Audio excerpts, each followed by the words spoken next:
Okay, so here is the 79 Honda CBX. Of course, got to redo the carbs. The thing hadn't been on the road in years, so that's what we're doing. So I had to pull the carbs off of it. When I got it, the exhaust was already off of it. Somebody had started this, um, and somebody said, well, the easiest way to get the carbs off of it is to lower the motor. So disconnected the motor mounts, took the motor mounts off the front, took the bolt out of the back, lowered the motor, pulled the carbs off of it, pulled the rest of the air box off of it. I got to change the coils anyhow because they're cracked for some reason. I don't know what happened with that. If it even affects it, I assume it will. Like when they get hot, they'll start breaking down and they start popping and backfiring and misfiring and all that. So that took me 2 hours to get that off there. Now, like I said in my earlier, the double overhead cam 750s and the 900 customs and the 1000s, and I did 1100F. My buddy's got a CB 1100F, and I've been messing with that thing for years. Um, you can pull the carburetors out of it real easy because they're straight across. See, well, that thing's bent. See? See how those are in there? You can't just pull it out of there. Um, I've adjusted carbs on these before and synchronized them, but this is the first time I ever pulled carbs out of one of these, and so it's a learning curve. But yeah, hell, I ain't scared.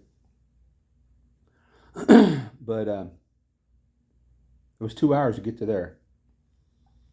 I've had this YouTube channel for years, and I started it so that I can do. I used to work on bikes here like all the time. That was like my job. And I started this YouTube channel.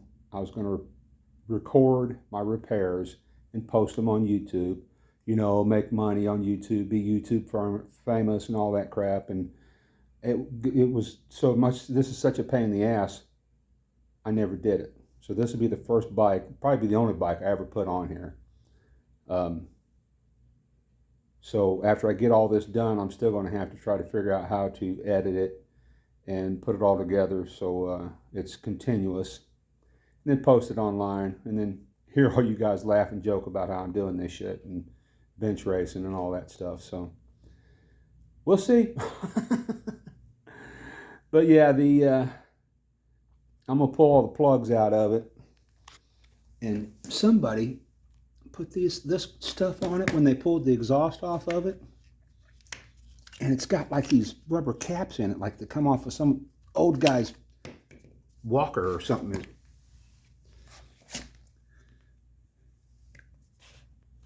I don't know. I never seen anybody do that, but I guess that keeps the moisture out. Well, probably just blocked it in there. I always just stuck rags, paper towels in there when I did stuff like that. But I had the guy fill the cylinders. The owner of this bike is a young guy. He got it from an old guy, and he got it. It was in this shape. So I'm trying to put it together, and there's parts missing, and there's stuff missing that I don't even know what it is, but I got a pretty good idea how things go together. So I know it's missing a fender, at least an inner fender. This is similar to a Super Sport or like an 1100F I was telling you about. So it's probably not a chrome fender. It's probably just a plastic inner fender, and it's probably got that little ducktail that hangs down there. And it's got air shocks on it, and those shocks won't hold shit. So I'm gonna have to get some. I'm just gonna put stock shocks on it. I mean, that's good enough for Honda. It's good enough for me. And I got to get the ignition, get a key made for ignition, put all that stuff back together. But for now, I'm gonna pull the plugs out of it and hook a battery to it and just jump the starter cylinder and crank the motor over and see what kind of compression I got.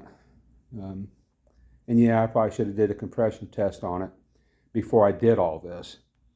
But he thinks it's a good motor, and he's also got another motor. So either way, this bike, this frame will be back on the road. I got to put tires on it. I got to rebuild all the brakes, the master cylinders and brake calipers and all that crap, and um, whatever else is wrong with it. Nobody even knows. The thing hadn't been on the road in years, and I don't know if this guy's ever seen it run. But that's what we're doing. I got new coils for it, new wires. I got to put all that stuff together when it comes time to run it. But that's the big deal right there. And man, I'm telling you what, that rack of carburetors right there probably weighs, feels like it weighs 20 pounds. I don't know. We'll see. And if I ever get this together, I'll post it on YouTube and y'all can see it. Right on. Yeah, that's what I'm doing on Saturday.